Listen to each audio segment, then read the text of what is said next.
ሰላም ጤና ይስጥልን የብስራት ዩቲዩብ ተከታታዮች የዕለቱ የመረጃ ሰዓታችን ተጀምሯል። ከመረጃዎቹ ጋር ምህረት ታደሰ ነኝ። አብራችሁን ቆዩ። በቅድሚያም የጸሎተ ሐሙስ ስነ ስርዓት በኢትዮጵያ ኦርቶዶክስ ቤተክርስቲያን ተካሄደ። የጸሎተ ሐሙስ የተለያዩ መንፈሳዊ ስነ ስርዓቶች በኢትዮጵያ ኦርቶዶክስ ተዋሕዶ አብያተ ክርስቲያናትና ገዳማት በዛሬው ዕለት ተካሂደዋል። በመንበረ ፓትርያርክ ቅድስተ ቅዱሳን ማርያም ቤተክርስቲያን ከማለዳ አንስቶ የተለያዩ መንፈሳዊ ስነ ስርዓቶች ተካሂደዋል። ዕለቱ ኢየሱስ ክርስቶስ ዝቅ ብሎ የሐዋርያቱን እግር በማጠብ ትህትናን ያስተማረበት ዕለት ነው። በዚህም አብነት የዕጽበተ እግር ስነ ስርዓት ታላላቅ አባቶች የምእመናን እግር በማጠብ ያከናውናሉ። ዕለቱ የተለያዩ ስያሜዎች ያሉት ሲሆን ክርስቶስ ያደረገውን ጸሎት ተከትሎ ጸሎተ ሐሙስ ይባላል። የሚስጥር ቀንና ዕጽበተ እግር የሚል ስያሜም እንዳለው የሃይማኖት አባቶቹ ያስረዳሉ። በተያያዘ በጸሎተ ሐሙስ ስነ ስርዓት በኢትዮጵያ ካቶሊካዊት ቤተክርስቲያን ተከናውኗል። ጸሎተ ሐሙስ ስነ ስርዓት በኢትዮጵያ ካቶሊካዊት ቤተክርስቲያን በዛሬው ዕለት ተከናውኗል። በአዲስ አበባ ሀገረ ስብከት ልደታ ማርያም ካቴድራል ቤተክርስቲያን የስነ ስርዓቱ አካል የሆነው መስዋዕተ ቅዳሴ በጸሎተ ሐሙስ በተለያዩ ስነ ስርዓቶች የሚታሰብ ሲሆን ሚስጥረ ቁርባንና ሚስጥረ ክህነትን በጸሎተ ሐሙስ የተመሰረቱ ሚስጥራት መሆናቸው ይገልጻሉ። የክርስቶስ ራት ዕጽበተ እግርና የኢየሱስ ክርስቶስ የጌቴሰማኒ ጸሎት ከጸሎተ ሐሙስ መርሃ ግብር ውስጥ ተጠቃሽ ናቸው። በአማራ ክልል በኮሌራ ወረርሽኝ ሳቢያ 14 ሰዎች ሕይወት ማለፉ ተነገረ። በአማራ ክልል በተከሰተው የኮሌራ ወረርሽኝ የ14 ሰዎች ሕይወት ማለፉን የክልሉ የህብረተሰብ ጤና ኢንስቲትዩት አስታውቋል። በኢንስቲትዩቱ የበሽታዎችና የጤና ሁኔታዎች ምላሽ አሰጣጥ ባለሙያ ነርስ ሰፊ ደርብ ለብስራት ሬዲዮ እንደተናገሩት በክልሉ የተከሰተው የኮሌራ ወረርሽኝ ስርጭቱ እንደቀጠለ ይገኛል። ወረርሽኙ በዋናነት በክልሉ በሚገኙ 4 ወረዳዎች ላይ በስፋት መከሰቱን ባለሙያዋ ገልጸዋል። ወረርሽኙ በመጀመሪያ በቋራ ወረዳ በርሜል ቅዱስ ጊዮርጊስ የጸበል ቦታ ተከስቶ በባህር ዳር ዙሪያ ወረዳ እንደሳ ጊዮርጊስና በአዊ ዞን በጃዊ ወረዳ ብሔራዊ ቀበሌ ፍልውሃ የጸበል ቦታዎች መስፋፋቱ ተገልጿል። በክልሉ ከታህሳስ 24 ቀን 2017 ወረርሽኝ እንደገና ከተከሰተበት ጊዜ አንስቶ እስከ ሚያዝያ 7 ቀን 2017 ዓ.ም ድረስ 1975 የሚሆኑ ሰዎች በበሽታው መያዛቸውን ነርስ ሰፊ ደርብ ገለጸው የ14 ሰዎች ሕይወት ማለፉን ተናግረዋል። ህዝቡ በተሰበሰበባቸው ቦታዎች ላይ የሚያስተናግዱትን የሰው ቁጥር ታሳቢ ባደረገ መልኩ የመጸዳጃ ቤትና የንጹህ መጠጥ ውሃ አቅርቦት አለመኖር ወረርሽኙ እንዲስፋፋ አድርጎታል ሲሉ ጨምረው ለጣቢያችን ተናግረዋል። ወረርሽኙን ለመከላከል ከአጋር አካላት ጋር በመተባበር በበሽታው የተጠቁ ሰዎችን የመለየት ሕክምና የመስጠት እና የግንዛቤ መፍጠር ስራዎች እየተሰራ መሆናቸውን ኢንስቲትዩቱ አስታውቋል። በበሽታው በተበከለ ምግብና ውሃ እንዲሁም በግል አካባቢና ንጽህና ጉድለት አማካኝነት የሚተላለፍ በመሆኑ መጸዳጃ ቤት በአግባቡ በመጠቀም እጅን በንጹህ ውሃና ሳሙና በመታጠብ ምግብን አብስሎ በትኩስነት መመገብ የበሽታውን ስርጭት መግታት እንደሚቻል ተገልጿል ስትል ቅድስት ደጀኔ ዘግባለች። በጉራጌ ዞን የ13 ዓመቷን ተማሪ አስገድዶ የደፈረው ግለሰብ በእስራት ተቀጣ።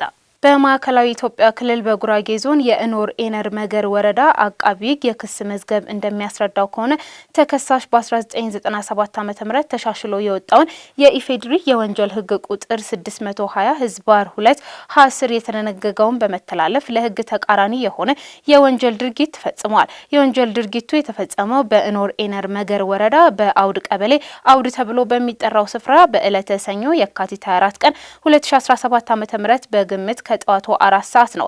ተከሳሽ የግል ተበዳይ የሆነችውን ታዳጊ ስም ጠሪ መምህር በመሆኑ ወንጀሉን ከመፈጸሙ የተወሰኑ ደቂቃዎች ቀደም ብሎ የግል ተበዳይ ወዳለችበት ክፍል በመምጣት አሁን የስቴቲክስ ክፍለ ጊዜ ነው ውጡ በማለት የክፍል ተማሪዎች እንዲወጡ ካደረገ በኋላ ወደ ግል ተበዳይ በመምጣት ነይ ወደ እኔ ቤት እንሂድ፣ ለወንድምሽ የኔን ስልክ ትወስጂለታለሽ በማለት ወደ ቤቱ እንድትሄድ አስገድደዋል። ወደ ቤቱ እንድትገባ ሲጠይቃት ፈቃደኛ ሳትሆን ስትቀር ተከሳሽ ወደ ቤት ውስጥ ጎትቶ በማስገባት እንዳትጮህ አፍኖ በመያዝ አስገድዶ የደፈራት በመሆኑ ተከሳሽ ሆን ብሎ በፈጸመው በአስገድዶ መድፈር ወንጀል ክስ ተመስርቶበታል።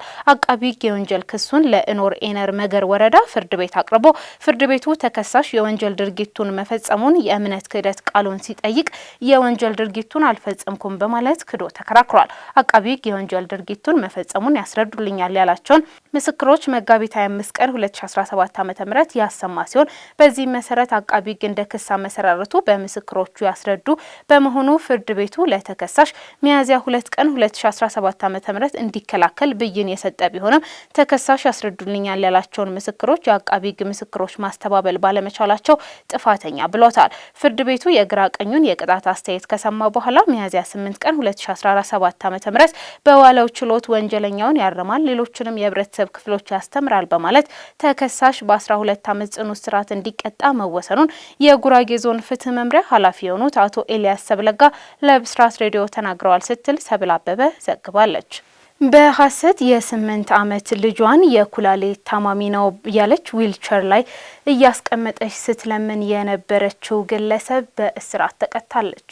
በጅማ ከተማ ጎዳናዎችና የእምነት ስፍራዎች በመዘዋወር ያልታመመ ጤነኛ ልጇን እንደታመመ በማስመሰል የማጭበርበር ድርጊት የፈጸመችው ተከሳሽ በእስራት ተቀጣለች።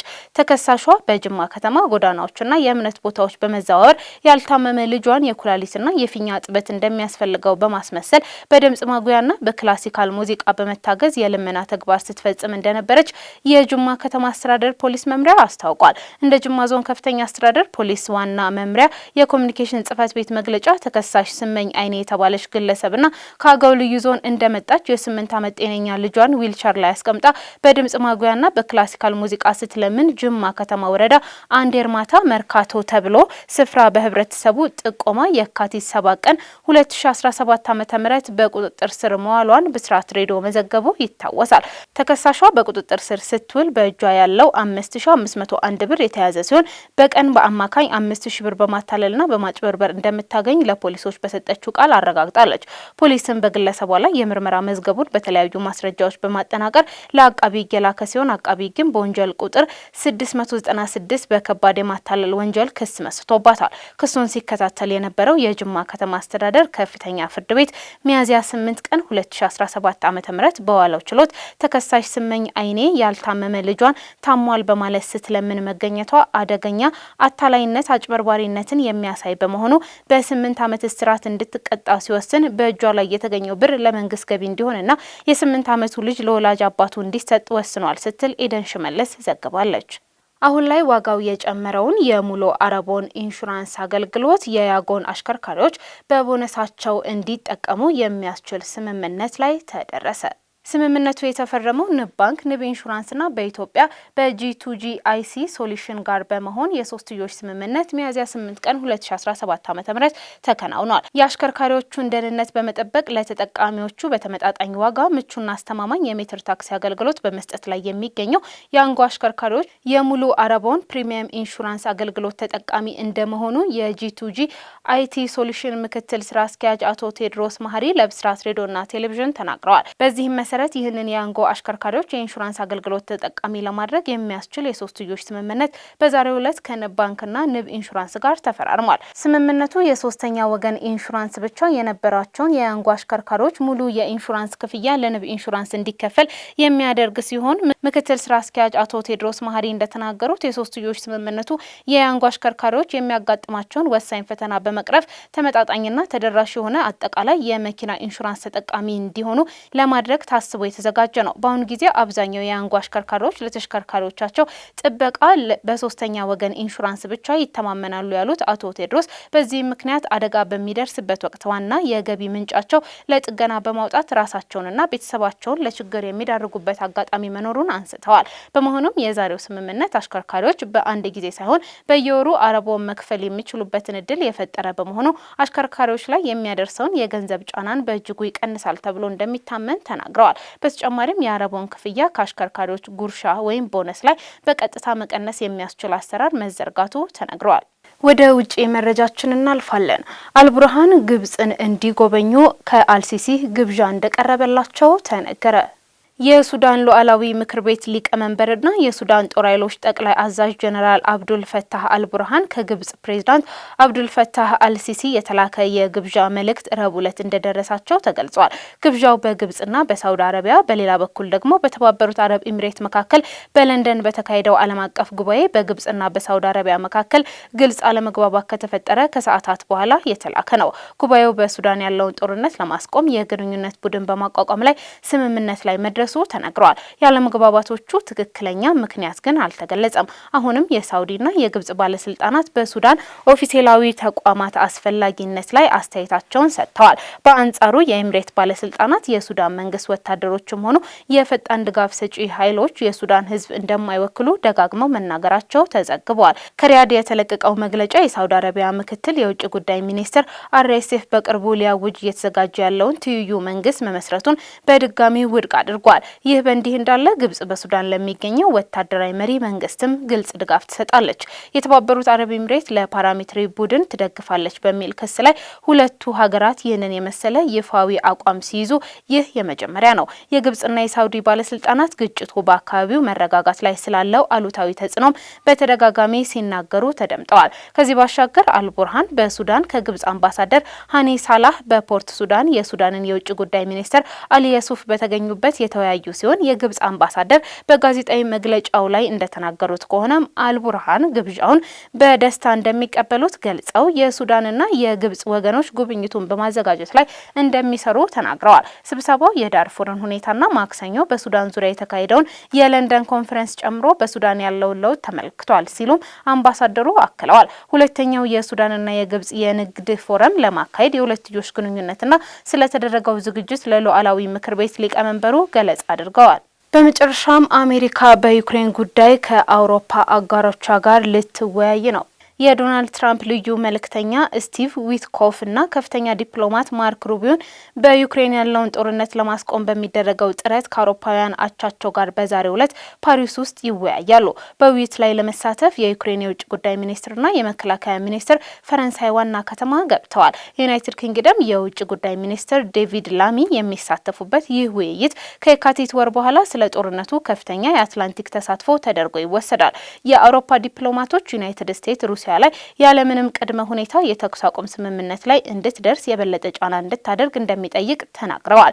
የተኩስ አቁም ስምምነት ለማረጋገጥ እየተካሄደ ያለው ጥረት በቀጠለበት ሁኔታ ከቀናት በፊት በዩክሬን በምትገኘው ሱሚ ከተማ የሆሳዕና በዓል ለማክበር በተሰበሰቡ ሰዎች ላይ ሩሲያ በፈጸመችው የሚሳኤል ጥቃት ቢያንስ 35 ሰዎች ሲገደሉ 117ቱ ቆስለዋል። በዚህም ወር መጀመሪያ ላይ ክሪቭ ሪህ ውስጥ በመኖሪያ ቤቶች ላይ በተፈጸመ የአየር ጥቃት ቢያንስ 18 ሰዎች መገደላቸው ይታወሳል።